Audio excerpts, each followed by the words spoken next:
In this next video, we're going to use the 30-second cleaner on the vinyl siding. As you can see, I think you can see it on the camera here, after power washing there's still these little dark spots.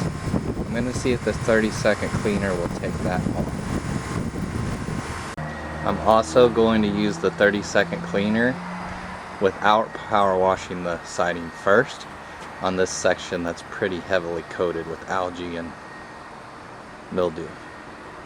In my fence video, I diluted the 30-second outdoor cleaner by 4:1 and let it set longer so it was more activated, like it says on the instructions if you want to get more out of it. In this video I did it more of a 50-50. As you can see, the dark spots are all gone and I haven't even rinsed it yet. Here's the other part of the house and I haven't rinsed it yet either. All the green is basically gone where I sprayed it. I didn't spray it up there yet.